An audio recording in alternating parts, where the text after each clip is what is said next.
lokaci idan yayi Allah ke yin ɗaukaka. Lafazin mai waƙe azanci ne zan yi duka, lokaci in har yayi Allah ke yin ɗaukaka.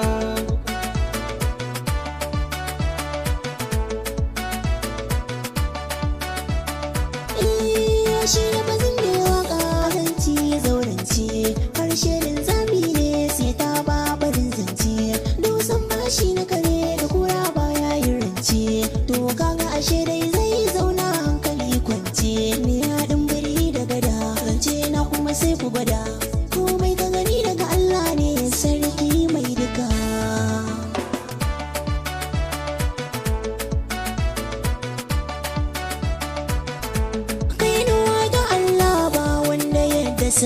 Ai komai daga Allah ne mai sama mai ƙasa, kowa ya ja da ikonsa zai faɗi ƙasa, idan da rai dan rabo wata rana zan isa, ga Allah nake bara mai gyaran lambura, kamar baranni nake muku baituka.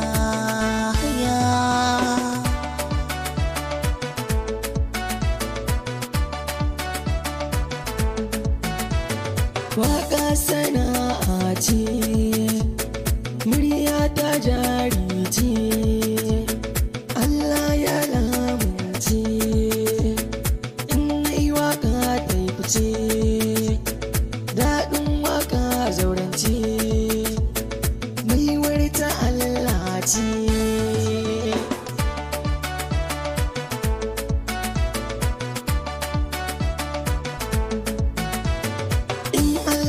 Ce kai sai kai boka ko kwamalan kar kai shayi, sabbu ko kwatsafi ba yayi, ka da Allah ka kore bayi, ni ne yan jakada ne baiti.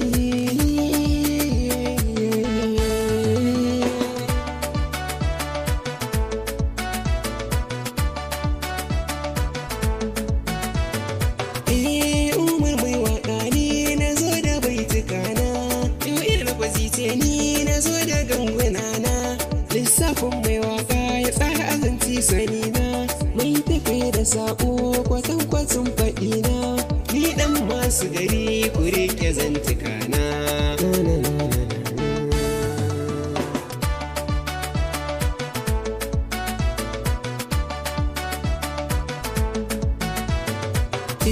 Baiwa daga Allah ce, baiti na tantance, da fitar asalin zance, waƙa fa sana'a ce.